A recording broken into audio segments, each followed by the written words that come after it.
In other words, the question, if you're sitting at home right now worried about your job or your business, whatever you worry about, what does the future hold? And that's why this is probably the most important program. See, most people just watch the stock market.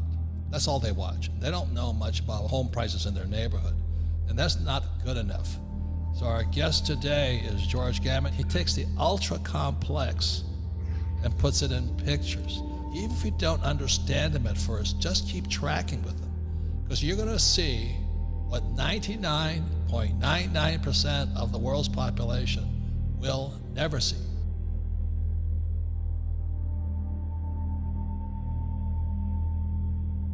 What are you seeing in the future, George? What I want to stress, and I'll explain this just momentarily, but what I really want to stress to the viewer is that if you're able to just start to understand the macroeconomic picture, and it doesn't need to be complex. Listen, the reason you think it's complex is because all these economists and academics, they use all this jargon and technical terms, but if you just break it down into simple English, it's actually very easy for people to understand. And if they understand it, they're going to be able to make much better decisions for themselves and their family in the future for their finances. So whether it's me or anyone else, make sure that you're trying to really pay attention to what's going on. Let's just say that you've been saving your money, you've been working hard, you've been doing all the right things, you've got a little nest egg saved up, and you go to the bank and you're like, oh my gosh, they're only giving me 0.5 interest or 0 or who knows what it is.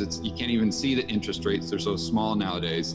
So you say, okay, where can I go to get a little bit higher rate of return? But I still want to be safe. It's got to be safe. So then you might look at a product like a money market mutual fund or a money market fund. And then you look at this, you say, well, that's safe. All my buddies are doing it. It's just like a bank account, but I get maybe a 1.5% return. Well, what the average person doesn't realize is they're taking exponentially more risk just to get that 1% additional return. So how is that? Because the way that the money market mutual fund gets the additional return is they take your hard-earned savings and money and they put it into the repo market, or they put it into the commercial paper market, which is basically funding for corporations, the same type of thing. So the question then becomes that person that's just watching Monday Night Football and just enjoying life, just, with the white picket fence, the 2 kids, the golden retriever, they don't care about what's going on with the plumbing. They don't care about the dollar swaps. But does that person really want to lend their hard-earned savings to Deutsche Bank, to HSBC, some of these banks that could be crumbling as we speak, or to put things into other terms like more America-centric corporate terms? Would that individual want their money being lent to American Airlines right now, or Boeing right now, where every single time you turn on CNBC or the TV, you see that they're asking for another bailout because they're about to go bust? That's how this macro, and that's how the cash flow and the plumbing that Robert's talking about, that's how, just one way that it can affect the everyday person. So if our banks are going bust right now, what does that mean? Well, it's not just the banks, it's the government, it's the private sector, it's our entire economy, because these debt cycles run in courses of 75 to 100 years. I'm going back to Ray Dalio. Right now, we're at the top of a 75 to 100 year long-term debt cycle. So the only way from here is down. And Robert, you call this in a lot of your books, and you kind of predicted this and had the foresight to see this coming. But when you get to the top of one of these debt cycles, the only thing the government can do, well, there's 4 ways out of it. Number 1, they can choose austerity, which very few governments do, and that's just tightening the belt, spending less. Everyone feels the pain. Think of the deflation or depression we had in the 1930s. Or they restructure the debt. Well, it's not likely we're going to do that with China. It's not likely we're going to do that with the big banks because they're the creditors. Or they could just default, say, hey, we're not paying you. Or what most governments do is they choose money printing. This is creating inflation to bail out all the people who have the debt, whether it's governments, whether it's individuals. So once you get debt to a certain level, you've got to, well, you don't have to, but most governments choose to inflate it away. So what does that mean for the average person? Well, if the government is going to try to create inflation, meaning the cost of goods and services going up, what you want to do is you want to make sure that you're positioned for that. So as an example, if you just own your own home, you've got to make sure that you've got a 30-year fixed rate mortgage, because if they try to create inflation, if interest rates go up, then your interest rate is going to go up unless it's fixed. And what happens when you're a debtor and they create inflation, you're going to have the opportunity to pay the loan back, your mortgage, with cheaper devalued dollars.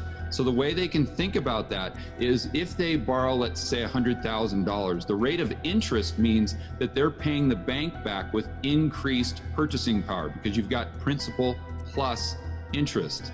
So what happens in inflation, though, is inflation allows the borrower to pay the debt back with less purchasing power. So if your rate of interest, let's say, is 1% or 3%, we'll call it, but if inflation goes up to 5-6%, the delta between those two is a transfer of purchasing power from the bank to the individual homeowner.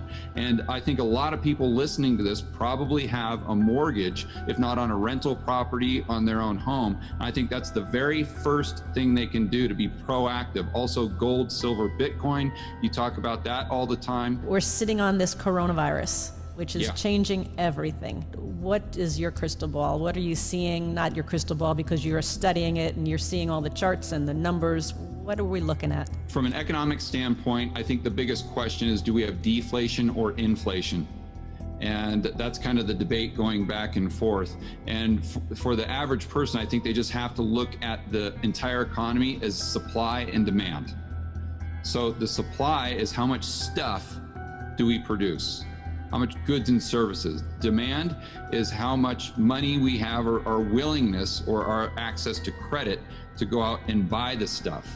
So as most people know, we're in lockdown, depending on what state you live in, what city. So there's a lot less demand. There's a lot less of the goods and services that are actually being purchased, right? So that decreases the demand equation.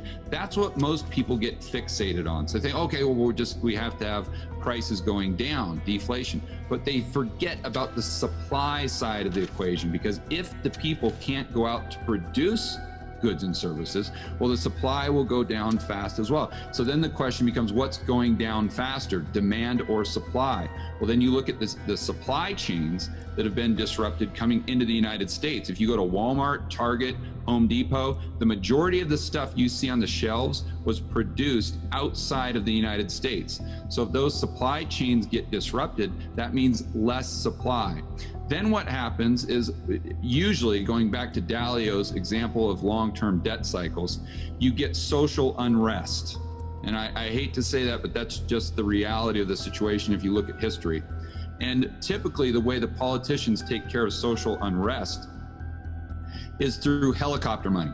So whether you want to call it MMT, UBI, it doesn't matter. It's basically the government spending money into the real economy, getting into the back pockets of the average Joe and Jane. We could see a situation in the future where the Fed is actually doing it. They're not technically allowed to do it right now, but they've been breaking all of the rules.